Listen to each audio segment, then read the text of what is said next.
Bridge ಇದ್ದಾಗ ತುಂಬಾ ಜೋರಾಗಿ ಮಳೆ ಬಂದಾಗ ಇದ್ರ ಕೆಳಗಡೆ ಬ್ರಿಡ್ಜ್ ಕೆಳಗಡೆ ನೀರು ಬರುತ್ತೆ. ದೊಡ್ಡ ಗಾಡಿ ಲಾರಿ ಬಸ್ಸು ಎಲ್ಲ ಹೋಗೋಕ್ಕೆ ಕಷ್ಟ ಆಗುತ್ತೆ. ದೊಡ್ಡ ಲಾರಿ ಬಸ್ಸು ಕಾರು ಹೋಗೋಕ್ಕೆ ಕಷ್ಟ ಆಗಲ್ಲ ಅಂತ ನಾವು ವಾಟರ್ ಸೆನ್ಸರ್ ಯೂಸ್ ಮಾಡ್ತೀವಿ. ನಾವು ಏನಕ್ಕೆ ಮಾಡಿರೋದು ಅಂದರೆ ಮ್ಯಾಮ್, ನಾವು ಈಗ ಟ್ರೈನ್ ಬರ್ತಾ ಇರುತ್ತೆ ಅಂದರೆ ಒಬ್ಬೊಬ್ಬರು ಒಂದೊಂದು ಅವರೇ ಮನುಷ್ಯರೇ ಎಳಿಬೇಕು ಮ್ಯಾಮ್. ಆವಾಗ ಬಂದಾಗುತ್ತೆ. ಒಂದೊಂದು ಸಲ ಲೇಟಾಗಿ ಎಳಿತಾರೆ. ಇದರಿಂದ ಆಕ್ಸಿಡೆಂಟ್ ಆಗೋ ಚಾನ್ಸಸ್ಸು ಇರುತ್ತೆ ಮ್ಯಾಮ್. ಇಲ್ಲ ಮ್ಯಾಮ್.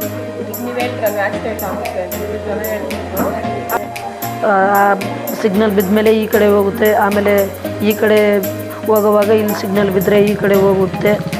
ಇದೆಲ್ಲ ಟ್ರಾಫಿಕ್ ಜಾಮ್ದೆಲ್ಲ ಅದು ಜಾಸ್ತಿ ಬೇಕಾಗುತ್ತೆ. ಇದು ಸಿಟಿಯಲ್ಲಿ ಈ ಕಡೆ ಗಾಡಿ ಜಾಸ್ತಿ ಇದ್ದರೆ ಎಲ್ಲಿ ಜಾಸ್ತಿ ಇರುತ್ತೆ ಅಲ್ಲಿ ಸಿಗ್ನಲ್ ಬೀಳುತ್ತೆ. ಇದು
ಈ ಒಂದು ಸ್ಟೀಮ್ ಎಂಪವರ್ಮೆಂಟ್ ಅಂದರೆ ಉನ್ನತಿಗೊಳಿಸುವ ಒಂದು ಸ್ಟೀಮ್ ಎಜುಕೇಷನ್ ಅಂತ ನಾವು ಕರಿತೀವಿ. ಪ್ರೈವೇಟ್ ಶಾಲೆಯಲ್ಲಿ ರೋಬೋಟಿಕ್ಸ್ ಎಜುಕೇಷನ್ ಅಂತ ಕರೀತಾರೆ, ಅಥವಾ ಸ್ಟೆಮ್ ಬೇಸ್ಡ್ ಲರ್ನಿಂಗ್ ಅಂತ ಕರೀತಾರೆ.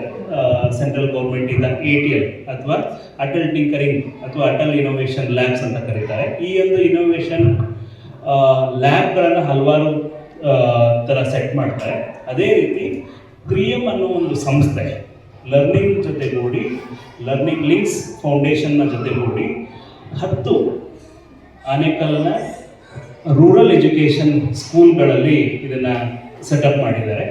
ಲಾಸ್ಟ್ ಕಳೆದ 8 ತಿಂಗಳಿಂದ ಇದು ಏನು ಅದರ ಕಾರ್ಯಗಳನ್ನು ನಡೆಸ್ತಾ ಇದೆ. ಒಂದೊಂದು ಶಾಲೆಯಲ್ಲಿ ಒಬ್ಬೊಬ್ಬ ಟ್ರೈನರ್ಸ್ ಅಥವಾ ನಮ್ಮ ಇಂಜಿನಿಯರ್ಸ್ ಇರ್ತಾರೆ. ಈ ಶಾಲೆಯಲ್ಲಿ ವಿನ್ಯಾಸಿದ್ದಾರೆ. ಇದು ನಾವು ಮಕ್ಕಳಿಗೆ 5ನೇ ಕ್ಲಾಸಿಂದ 10ನೇ ತರಗತಿಯವರೆಗೂ ಏನು ಮಕ್ಕಳಿಗೆ ಎಜುಕೇಷನ್ನಲ್ಲಿ ಸ್ಟೀಮ್ ಎಂಪವರ್ಮೆಂಟ್ನ ಇನ್ಕ್ಲೂಡ್ ಮಾಡಬೇಕು, ಆ ಒಂದು ವಿಧಾನದಲ್ಲಿ ಶಾಲೆಯಲ್ಲಿ ಟೈಮ್ ಟೇಬಲ್ನ ಪ್ಲ್ಯಾನ್ ಮಾಡಿಕೊಂಡು ಮಾಡ್ತಾ ಇದ್ದಾರೆ. ಈ ಒಂದು ಸ್ಟೀಮ್ ಫೇರ್ ಇದರ ಉದ್ದೇಶ ಏನಂದರೆ, ನಾವು ಕ್ಲಸ್ಟರ್ ಲೆವೆಲ್ ಮಾಡ್ತೀವಿ, ನ್ಯಾಷನಲ್ ಲೆವೆಲ್ ಮಾಡ್ತೀವಿ, ಬಟ್ ಎಲ್ಲ ಮಕ್ಕಳಿಗೂ ನಾವೇನು ಕಾಂಪಿಟೇಷನ್ನಲ್ಲಿ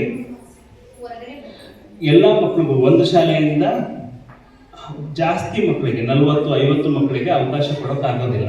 ನಾವು ಕ್ಲಸ್ಟರ್ ಲೆವೆಲ್ ಮಾಡಿದಾಗ ಏನು ಮಾಡ್ತೀವಿ, ಒಂದು ಶಾಲೆಯಿಂದ 2 ಅಥವಾ 3 ಪ್ರಾಜೆಕ್ಟ್ಸ್ಗಳನ್ನು ನಾವು ಅಲ್ಲಿ ಸೆಲೆಕ್ಟ್ ಮಾಡ್ತೀವಿ ಅಥವಾ ಅವ್ರು ಬರ್ತಾರೆ. ಅಥವಾ ಬೇರೆ ಯಾವುದೇ ಪ್ರೋಗ್ರಾಮ್ ಮಾಡಿದರೂ ಮ್ಯಾಕ್ರೋ ಲೆವೆಲ್ ಅಂದರೆ ದೊಡ್ಡದಾಗಿ ನಾವೇನು ಎಲ್ಲ ಮಕ್ಕಳನ್ನು ಅವಕಾಶ ಕೊಡೋಕ್ಕಾಗೋದಿಲ್ಲ ಅನ್ನೋ ಒಂದು ಉದ್ದೇಶದಿಂದ ಇಲ್ಲಿ ಲಾರ್ಜ್ ನಂಬರ್ ಅಂದರೆ ಒಂದು ಶಾಲೆಯಿಂದ ನೀವು ನೋಡ್ತಾ ಇರ್ಬೋದು ಸುಮಾರು 20 ಪ್ರಾಜೆಕ್ಟ್ಸ್ಗಳನ್ನು ಅವರು ಮಾಡಿದ್ದಾರೆ. ಅಫ್ಕೋರ್ಸ್ IC ಅವರು ಇದಕ್ಕೆ ಸಪೋರ್ಟ್ ಮಾಡಿದ್ದಾರೆ. ಬಟ್ ಉದ್ದೇಶ ಏನು ಅಂದರೆ, ಮಕ್ಕಳಲ್ಲಿರೋ ಸ್ಟೀಮ್ ಎಜುಕೇಷನ್ ಹಾಗೂ ಅವರಲ್ಲಿರೋ ಸ್ಕಿಲ್ನ ಯಾವ ಥರ ಅವರು ಏನು ಸ್ಟೇಜ್ ಫಿಯರ್ ಆಗಿರ್ಬೋದು, ಮಕ್ಕಳು ಬೇರೆಯವ್ರ ಜೊತೆ ಕಮ್ಯುನಿಕೇಟ್ ಮಾಡೋದಾಗಿರ್ಬೋದು, ಈ ಒಂದು ಫಿಯರ್ನ ಹೊಡೆದು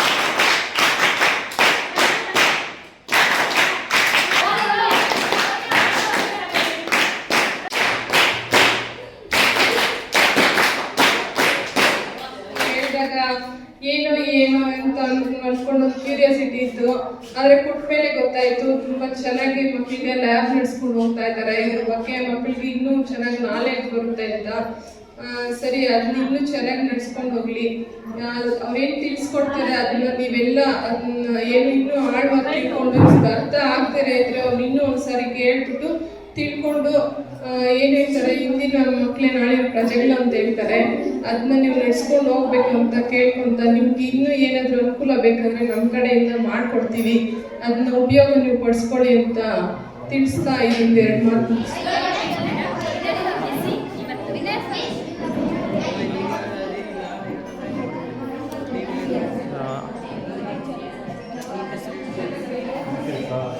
मैम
ಸ್ವಲ್ಪ ಫೋನ್ ಮೇಡಮ್ ಕಡೆ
ನನ್ನ ಹೆಸರು ಸಚಿನ್. ನಾನು 8ನೇ ತರಗತಿಯಲ್ಲಿ ಓದುತ್ತಿದ್ದೇನೆ.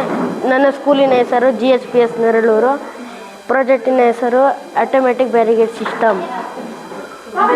ಇದನ್ನು ನಾವು ಏನಕ್ಕೆ ಮಾಡಿರೋದು ಅಂದರೆ ಮ್ಯಾಮ್, ನಾವು ಈಗ ಟ್ರೈನ್ ಬರ್ತಾ ಇರುತ್ತೆ ಅಂದರೆ ಒಬ್ಬೊಬ್ಬರು ಒಂದೊಂದು ಅವರೇ ಮನುಷ್ಯರೇ ಎಳಿಬೇಕು ಮ್ಯಾಮ್. ಆವಾಗ ಬಂದಾಗುತ್ತೆ. ಒಂದೊಂದು ಸಲ ಲೇಟಾಗಿ ಎಳಿತಾರೆ. ಇದರಿಂದ ಆಕ್ಸಿಡೆಂಟ್ ಆಗೋ ಚಾನ್ಸಸ್ಸು ಇರುತ್ತೆ ಮ್ಯಾಮ್. ಅದಕ್ಕೋಸ್ಕರ ನಾವು ಆಟೋಮೆಟಿಕ್ಕಾಗಿ ಹಾಕಂಗೆ ಮಾಡಿದ್ದೀವಿ ಮ್ಯಾಮ್. ಇದರಲ್ಲಿ ನಾವು ಮೆಟೀರಿಯಲ್ಸ್ ಯೂಸ್ ಮಾಡಿರೋದು ultrasonic sensor, jumper wire, servo motor and USB cable, Arduino board, foam board use ಮಾಡಿದ್ದೀವಿ ನಾವು. ಈಗ ಜನ ಬಂದು ಟ್ರೈನ್ ಇದು ಚೈನ್ ಹೇಳಿದ್ರೆ ಅದು ನಿಲ್ಲಲ್ವಾ? ಇಲ್ಲ ಮ್ಯಾಮ್. ನೀವು ಹೇಳ್ರಲ್ಲ ಆಕ್ಸಿಡೆಂಟ್ ಆಗುತ್ತೆ ಅಂತ ಜನ ಹೇಳಿದ್ರು. ಇಲ್ಲ ಮ್ಯಾಮ್, ಅದು ಟ್ರೈನಿಂಗ್ ಹೋಗ್ತಾರೆ. ಇಲ್ಲಿ ಒಂದು ಸಿಗ್ನಲ್ ಇರುತ್ತೆ ಮ್ಯಾಮ್. ಇಲ್ಲಿ ಹಿಂಗೆ ಟ್ರೈನ್ ಬಂತಂದರೆ ಇಲ್ಲಿರೋ ಸಿಗ್ನಲ್ ಬಂದಾಗಿ ಇದು ಡೋರ್ ಆಟೋಮೆಟಿಕ್ಕಾಗಿ ಆಫ್ ಆಗಿಬಿಡುತ್ತೆ.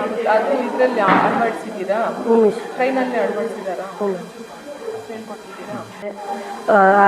ಸಿಗ್ನಲ್ ಬಿದ್ದ ಮೇಲೆ ಈ ಕಡೆ ಹೋಗುತ್ತೆ. ಆಮೇಲೆ ಈ ಕಡೆ ಹೋಗುವಾಗ ಇಲ್ಲಿ ಸಿಗ್ನಲ್ ಬಿದ್ದರೆ ಈ ಕಡೆ ಹೋಗುತ್ತೆ.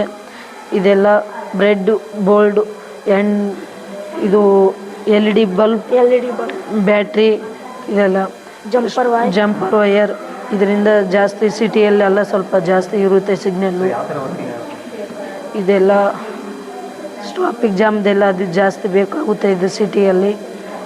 ಈ ಕಡೆ ಗಾಡಿ ಜಾಸ್ತಿ ಇದ್ದರೆ ಎಲ್ಲಿ ಜಾಸ್ತಿ ಇರುತ್ತೆ ಅಲ್ಲಿ ಸಿಗ್ನಲ್ ಬೀಳುತ್ತೆ ಇದು ಜಾಸ್ತಿ ಅಷ್ಟೇ.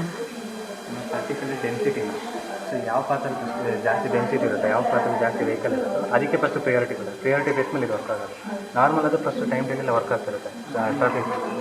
ಟ್ರಾಫಿಕ್ ಫಸ್ಟ್ ಟೈಮ್ ಡೇಲೆಲ್ಲ ವರ್ಕ್ ಇದೆಲ್ಲ ಫುಲ್ಲು ಟ್ರಾಫಿಕ್ ಕಂಟ್ರೋಲ್. ಈಗ 4 ರೋಡ್ ಇದೆ. 4 ರೋಡಲ್ಲಿ ಹೆವಿ ಗಾಡಿ ಯಾವ್ದು ಇರುತ್ತೆ ಅದು ಮಾತ್ರ. ಈಗ ನಾವು ಯಾವ ಪರ್ಟಿಕ್ಯುಲರ್ ಪಾರ್ಟಿಗೆ ಸೆನ್ಸರ್ ಬೇಕಿತ್ತು.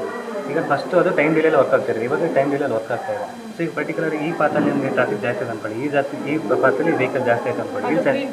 ಸೊ ಫಸ್ಟು ಇದಕ್ಕೆ ನಾವು ಪ್ರಯಾರಿಟಿ ಸಿಗ್ಬಿಟ್ಟು ಅದಕ್ಕೆ ಗ್ರೀನ್ ಸಿಗ್ನಲ್ ಸಿಗುತ್ತೆ. ಬೇರೆ ಮೂರು ಪಾತ್ ಕೂಡ ರಿಟರ್ನ್ ಸ್ಟಾಪ್ ಆಗುತ್ತೆ. ಹಾಂ, ಯಾವ ಪಾತಲ್ಲಿ ಜಾಸ್ತಿ ವೆಹಿಕಲ್ಸ್ ಇರುತ್ತೆ. Name is Richa Kumari. I am studying in 6th standard. My school name is GHPS Nelluru. And my name is Kuchi Kumari. I am studying in 6th standard and my school name is GHPS Nelluru. This project name is Highest Variable Bridge.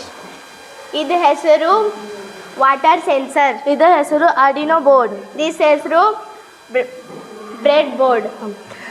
ಇದು water sensor ಹೆಂಗೆ ಕೆಲಸ ಮಾಡುತ್ತೆ. Water ಸೆನ್ಸರ್ಗೆ ನಾವು ನೀರಲ್ಲಿ ಹಾಕ್ತೀವಿ, bridge ಸ್ವಲ್ಪ ಮೇಲೆ ಹೋಗುತ್ತೆ. ಎಕ್ಸಾಂಪಲ್, ಹಳ್ಳಿಯಲ್ಲಿ ಒಂದೇ ಬ್ರಿಡ್ಜ್ ಇದ್ದಾಗ ತುಂಬ ಜೋರಾಗಿ ಮಳೆ ಬಂದಾಗ ಇದ್ರ ಬ್ರಿಡ್ಜ್ ಕೆಳಗಡೆ ನೀರು ಬರುತ್ತೆ. ಅಂದರೆ ದೊಡ್ಡ ದೊಡ್ಡ ಕಾರಿ, ಲಾರಿ, ಬಸ್ಸು ಎಲ್ಲ ಹೋಗೋಕ್ಕೆ ಕಷ್ಟ ಆಗುತ್ತೆ. ದೊಡ್ಡ ಲಾರಿ, ಬಸ್ಸು, ಕಾರು ಹೋಗೋಕ್ಕೆ ಕಷ್ಟ ಆಗಲ್ಲ ಅಂತ ನಾವು ವಾಟರ್ ಸೆನ್ಸರ್ ಯೂಸ್ ಮಾಡ್ತೀವಿ. ಓಕೆ. GHPS ನೆರಳೂರು. ನನ್ನ ಪ್ರಾಜೆಕ್ಟ್ ಹೆಸರು ಆಟೋಮೆಟಿಕ್ ಡಿಮ್ಯಾಂಡ್ ಡಿಪ್ ಹೆಡ್ಲೈಟ್. ಇದು ದೊಡ್ಡ ಗಾಡಿ, ಚಿಕ್ಕ ಗಾಡಿ.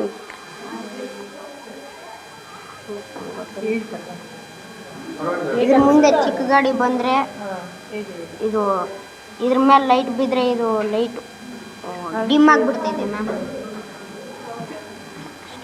ಇದು ರೈತರಿಗೆ ಯೂಸ್ ಆಗುವಂಥ ವಸ್ತು. ಇದು ಗ್ಯಾಸ್ ಸೆನ್ಸರ್. ಎಲ್ಲಾದರೂ ಗ್ಯಾಸ್ ಲೀಕ್ ಆದರೆ ಹೇಳುತ್ತೆ, ಮಳೆ ಬಂದರೆ ಎಲ್ಲ ಹೇಳುತ್ತೆ ಸರ್. ಇದು ಏರ್ ಸೆನ್ಸರ್. ಜಾಸ್ತಿ ಗಾಳಿ ಬಂದರೆ ಅವಾಗ ಇದು ಯಾವಾಗ ಮಳೆ ಬರುತ್ತೆ ಎಲ್ಲ ಹೇಳುತ್ತೆ ಸರ್. ಇದು ಟೆಂಪ್ರೇಚರ್. ಹ್ಞೂ ಸರ್. ಇದು ಹೀಟ್ ಜಾಸ್ತಿ ಬಿಸಿಲು ಬಂದರೆ ಯಾವಾಗ ಮಳೆ ಬರುತ್ತೆ ಅಂತ ಎಲ್ಲ ಹೇಳುತ್ತೆ ಸರ್. ಇದು ಡಿಸ್ಪ್ಲೇ ಇಲ್ಲೇ ಹೇಳುತ್ತೆ ಸರ್, ಇದೆಲ್ಲ ಯಾವಾಗ ಮಳೆ ಬರುತ್ತೆ. ಹ್ಞೂ ಸರ್, ಇಲ್ಲಿ ಮಾಡುತ್ತೆ ಸರ್. ಇದು Arduino board, bread board sir. ಇದು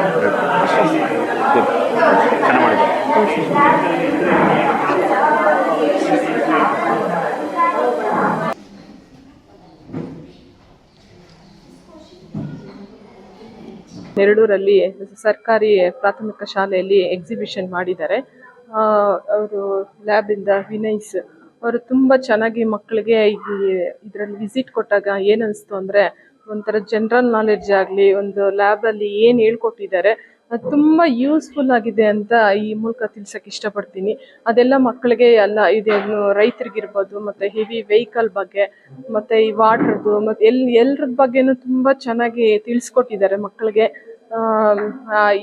ಇನ್ನು ಮುಂದೆ ಹೀಗೆ ಮಕ್ಕಳಿಗೆ ಒಳ್ಳೊಳ್ಳೆ ವಿಚಾರ ತಿಳಿಸಿ ಇನ್ನೇನಿದೆ ಇದು ನಮ್ಮ ಸರ್ಕಾರಿ ಶಾಲೆ ಮುಂದಿನ ದಿನಗಳಲ್ಲಿ ಇನ್ನೂ ಚೆನ್ನಾಗಿ ನಡ್ಸ್ಕೊಂಡು ಹೋಗೋ ಥರ ಅವ್ರಿಗೆ ಏನು ಸಪೋರ್ಟ್ ಬೇಕನ್ನೋ ಮಾಡ್ತೀವಿ. ಸೊ ಇದು 3M ಸ್ಟೀಮ್ ಎಂಪವರ್ಮೆಂಟ್ ಲ್ಯಾಬ್ ಇದು.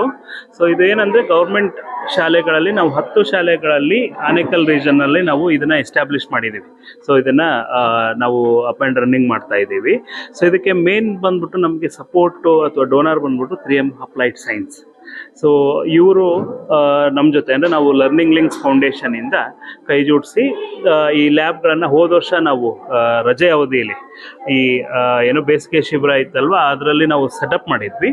ಈಗ ಒಂದೊಂದು ಲ್ಯಾಬ್ಗಳಲ್ಲೂ ಒಬ್ಬೊಬ್ಬ ನಮ್ಮ ICಗಳು ಇನೋವೇಷನ್ ಕೋಚ್ ಅಂತ ನಾವು ಕರಿತೀವಿ. ಸೊ ಇವ್ರು ಇರ್ತಾರೆ. ಇವರು ಶಾಲೆಯಲ್ಲಿ ಏನು ಮಾಡ್ತಾರೆ ಅಂತಂದರೆ, ನಾವು ಮೊದಲಿಗೆ ಶಾಲೆ ಶುರುವಾಗೋಕ್ಕಿಂತ ಮುಂಚೆನೇ ಅಲ್ಲಿ ವೇಳಾಪಟ್ಟಿ ಏನಿರುತ್ತೆ ಅದರಲ್ಲಿ ಈ ಕರಿಕ್ಯುಲಮ್ಗೆ ಅವರು ಒಂದೊಂದು ತರಗತಿಗೂ ಅಟ್ಲೀಸ್ಟ್ ಒಂದು ವಾರದಲ್ಲಿ 3 ಸತಿ ಅವ್ರು ವಿಸಿಟ್ ಮಾಡಬೇಕು. ಅಲ್ಲಿ ಏನು ನಮ್ಮ ರಾಜ್ಯದ ಪಠ್ಯಕ್ರಮದ ಜೊತೆಗೆ ಇರೋ ವಿಜ್ಞಾನದ ಏನೋ ವಸ್ತು ಏನಿರುತ್ತೆ ಕಾನ್ಸೆಪ್ಟ್ಗಳನ್ನು ಟೀಚ್ ಮಾಡೋದು ಒಂದು. ಸೊ ನೆಕ್ಸ್ಟ್ ಬಂದ್ಬಿಟ್ಟು ರೋಬೋಟಿಕ್ಸ್. ಸೊ ರೋಬೋಟಿಕ್ಸ್ನ ಟೀಚ್ ಮಾಡೋದು. ಥರ್ಡ್ ಬಂದ್ಬಿಟ್ಟು ನಮ್ಮ ಸ್ಟೀಮ್ ಕಾನ್ಸೆಪ್ಟ್ ಇದು ಇನ್ನು ಡೈಲಿ ಲೈಫಲ್ಲಿ ಮಕ್ಕಳಿಗೆ ಯಾವ ಥರ ಎಜುಕೇಷನ್ನ ನಾವು ಕೊಡಬೇಕು. ಈಗ ವಿದೇಶಗಳಲ್ಲಿ ಏನು ಪ್ರಾತಿನಿಧ್ಯ ಇದೆ ಅದನ್ನು ನಾವು ಇಲ್ಲಿ ಮಕ್ಕಳಿಗೆ ಎಜುಕೇಷನ್ ಕೊಡ್ತಾ ಇದ್ದೀವಿ. ನಮಗೆ ಈ ಒಂದು ಸ್ಟೀಮ್ ಫೇರ್ ಮಾಡೋ ಉದ್ದೇಶ ಏನಂದರೆ ಇಲ್ಲಿ ಹಲವಾರು ಮಕ್ಕಳುಗಳು ನಮ್ಮ ಗೌರ್ಮೆಂಟ್ ಶಾಲೆಗಳಲ್ಲಿ ನಾವು ನೋಡಿದಾಗೆ ಏನಿದೆ ಅಂದರೆ ಅವ್ರ ಹತ್ರ ಟ್ಯಾಲೆಂಟ್ ಇದೆ, ಬಟ್ ಅವ್ರಿಗೆ ಒಂದು ಪ್ಲ್ಯಾಟ್ಫಾರ್ಮ್ನ ಕೊಡಬೇಕು. ನಾವು ಕ್ಲಸ್ಟರ್ ಲೆವೆಲ್ ಇವೆಂಟ್ನ ಅಥವಾ ಏನು national level event, state level event ಮಾಡ್ತೀವಿ. ಆವಾಗ ಪ್ರತಿ ಶಾಲೆಯಲ್ಲೂ ಎಲ್ಲ ಮಕ್ಕಳಿಗೂ ನಾವು ಕಾಂಪಿಟೇಷನ್ಗೆ ಏನು ಅವಕಾಶ ಕೊಡೋಕ್ಕಾಗಲ್ಲ. ಅದಕ್ಕೆ ಇದನ್ನೇ ಏನು ಮಾಡ್ತೀವಿ, ಒಂದು ಸ್ಕೂಲ್ ಲೆವೆಲ್ ಇವೆಂಟ್ ಮಾಡಿದಾಗ ಹೆಚ್ಚು ಮಕ್ಕಳಿಗೆ ನಾವು ಪಾರ್ಟಿಸಿಪೇಷನಲ್ಲಿ ಅವಕಾಶ ಕೊಟ್ಟರೆ. ಸೊ ನೆಕ್ಸ್ಟು ಇದೊಂದೇ ನಮ್ಮ ಉದ್ದೇಶ ಅಲ್ಲ, ಇದಾದಮೇಲೆ ಅವರು ಯಾವುದೇ ಕಾಂಪಿಟೇಷನ್, ಇನ್ಸ್ಪೈರ್ ಅವಾರ್ಡ್ ಆಗಿರ್ಬೋದು ಅಥವಾ DFC ಡಿಸೈನ್ ಫಾರ್ ಚೇಂಜ್ ಆಗಿರ್ಬೋದು ಅಥವಾ ಪ್ರೈವೇಟ್ ಶಾಲೆಗಳಲ್ಲಿ ಕರೆಯೋ ಯಾವುದೇ ಕಾಂಪಿಟೇಷನ್ಗೆ ನಮ್ಮ ಗೌರ್ಮೆಂಟ್ ಶಾಲೆ ಮಕ್ಕಳು ಸ್ಟಡಿಯಾಗಿ ಸನ್ನದ್ಧರಾಗಿ ಹೋಗಬೇಕು. ಸೊ ಪಾರ್ಟಿಸಿಪೇಷನ್ ವೆರಿ ಇಂಪಾರ್ಟೆಂಟ್ ಒಂದು. ನೆಕ್ಸ್ಟ್ ಬಂದ್ಬಿಟ್ಟು ಈ ಕರಿಕ್ಯುಲಮ್ ಏನಿದೆ, ಈ ಕರಿಕ್ಯುಲಮ್ನ ನಾವು ಇಂಪ್ಲಿಮೆಂಟ್ ಮಾಡ್ತಾ ಇರೋದು ಏನಂತಂದರೆ ATL ಅಂತ ಏನು ಲ್ಯಾಬ್ ಇದೆ, ATL. So adult tinkering lab ಅವರು ಕೊಡ್ತಾರೆ. ಸೊ ಅವರ ಆ ಒಂದು ಕರಿಕ್ಯುಲಮ್ನ ನಾವು ಏನು ಇದರಾಗಿ ತಗೊಂಡು, ಸೊ ಅದ್ರ ಪ್ಯಾರಲ್ ಆಗಿ ನಾವು ಈ ಒಂದು ಏನು ಈ ಕರಿಕ್ಯುಲಮ್ನ ಮಾಡಿದ್ವಿ. ಅದ್ರ ಜೊತೆಗೆ ಸೈನ್ಸ್. ಸೊ ಸೈನ್ಸ್ ಟೆಕ್ನಾಲಜಿ ಏನಿದೆ, ಸೈನ್ಸಲ್ಲಿ ನಮ್ಮ ಸ್ಟೇಟ್ ಸಿಲೆಬಸ್ ಏನಿದೆ ಅದ್ರ ಪ್ರಕಾರ ನಾವು ಪ್ರಾಜೆಕ್ಟ್ಗಳನ್ನು ಏನು ಕಾನ್ಸೆಪ್ಟ್ಗಳನ್ನು ಆ್ಯಕ್ಟಿವಿಟಿ ಬೇಸ್ ಮೂಲಕ ಟ್ರೈನ್ ಮಾಡ್ತಾರೆ. ಸೊ ಇದು ಓವರ್ ಆಲ್ ಉದ್ದೇಶ ಏನಂದರೆ ಇಲ್ಲಿರೋ ಗ್ಯಾಪ್ ಅಂತಂದರೆ ಪ್ರೈವೇಟ್ ಶಾಲೆಗೂ ಮತ್ತು ಗೌರ್ಮೆಂಟ್ ಶಾಲೆಗಳಿಗೂ ಏನು ರೋಬೋಟಿಕ್ಸ್ ಲ್ಯಾಬ್ ಅಥವಾ ಕಂಪ್ಯೂಟರ್ ಟೀಚಿಂಗ್ ಕರಿತೀವಿ ಅಂತ ಏನು ಹೇಳ್ತಾರೆ, ಸೊ ಅದನ್ನು ಹೋಗ್ಲಾಡ್ಸೋದಕ್ಕೋಸ್ಕರ ನಾವೇನು ಮಾಡಿದ್ದೀವಿ, ಇಲ್ಲಿ ಟ್ರೈನ್ ಮಾಡಿ ಮಕ್ಕಳು ಗೌರ್ಮೆಂಟ್ ಶಾಲೆಯಲ್ಲಿ ಇದ್ದರೂ ಕೂಡ ಸೊ ಅವರು ಆ ಸೌಲಭ್ಯಗಳನ್ನು ಪಡಿಬೋದು. ಸೊ ನೆಕ್ಸ್ಟು ಅವ್ರು ಎಲ್ಲೇ ಮೀಟ್ ಮಾಡಿದ್ರು ಅವ್ರಿಗೊಂದು ಆತ್ಮಸ್ಥೈರ್ಯ ಇರುತ್ತೆ. ಸ್ಕಿಲ್ ಡೆವಲಪ್ಮೆಂಟ್ ಮಾಡೋದು ನಮ್ಮ ಸರ್ಕಾರಿ ಹಿರಿಯ ಪ್ರಾಥಮಿಕ ಪಾಠಶಾಲೆ ನೆರಳೂರಲ್ಲಿ ಮುಖ್ಯೋಪಾಧ್ಯಾಯರಾಗಿ ಕಾರ್ಯವನ್ನು ನಿರ್ವಹಿಸ್ತಾ ಇದ್ದೀವಿ. ಇಲ್ಲಿ ಲ್ಯಾಬ್ ಮಾಡಿಬಿಟ್ಟು ಲ್ಯಾಬಿಂದ ನಮಗೆ ತುಂಬ ಉಪಯೋಗ ಆಗ್ತಾ ಇದೆ. ಈ ಒಂದು ಪ್ರಾಜೆಕ್ಟು ನನಗೆ ಈ ಥರ ಮಾಡಿದ್ದಾರೆ ಅಂತ ನಾನು ಗಮನಿಸೋಕ್ಕೂ ಸಹ ಆಗಲಿಲ್ಲ. ಯಾಕಂದರೆ ನಾವು ಬ್ಯುಸಿಯಲ್ಲಿರ್ತೀವಿ. ವಿನ್ಯಾಸ್ ಪಾಪ ಕರೆದ್ರು ಎಲ್ಲೂ ಟೀಚರ್ಸು ಬರಬೇಕು, ಇದರಲ್ಲಿ ಇನ್ವಾಲ್ವ್ ಆಗಬೇಕು ಅಂತ ಹೇಳ್ತಾರೆ. ಇತ್ತೀಚೆಗೆ ತುಂಬ ವರ್ಕ್ ಲೋಡ್ ಜಾಸ್ತಿ, ಎಲ್ಲಿ ಟೀಚರ್ಸ್ ಆ ಕಡೆ ಈ ಕಡೆ ಕರ್ಲೋಕ್ಕಾಗೋದಿಲ್ಲ. ಹಂಗಾಗಿ ನಾವು ನೋಡಿ ಅದನ್ನು ಫಾಲೋ ಮಾಡೋಕ್ಕೆ ಆಗಲಿಲ್ಲ. ಆದರೆ ಇವತ್ತು ನೋಡಿದ್ರೆ ನನಗೆ ತುಂಬ ಖುಷಿ ಆಗ್ತಾ ಇದೆ. ಎಷ್ಟೆಲ್ಲ ಒಂದು ಕಡಿಮೆ ಒಂದು ಸಿಗುವಂಥ ಒಂದು ವಸ್ತುಗಳನ್ನು ಬಳಸ್ಕೊಂಡು ವಿಜ್ಞಾನದ ಬಗ್ಗೆ ಎಷ್ಟೆಲ್ಲ ಮುಂದುವರೆದಿದ್ದಾರೆ ಮಕ್ಕಳು ಅಂತೇಳ್ಬಿಟ್ಟು ತುಂಬ ಚೆನ್ನಾಗಿ ಮಕ್ಕಳು ಅಷ್ಟೇ ಎಕ್ಸ್ಪ್ಲೈನ್ ಮಾಡ್ತಾ ಇದ್ದಾರೆ. ಆ ಒಂದು ಪ್ರಾಜೆಕ್ಟ್ಗಳು ನೋಡ್ತಾ ಇದ್ದಾರೆ, ನಂಗೆ ತುಂಬ ಖುಷಿ ಆಗ್ತಾ ಇದೆ. ಇದು ಮುಂದೆ ಇಂಜಿನಿಯರು ಎಲ್ಲ ಆದರೆ ಮಕ್ಕಳು ತುಂಬ ಉಪಯೋಗ ಆಗುತ್ತೆ.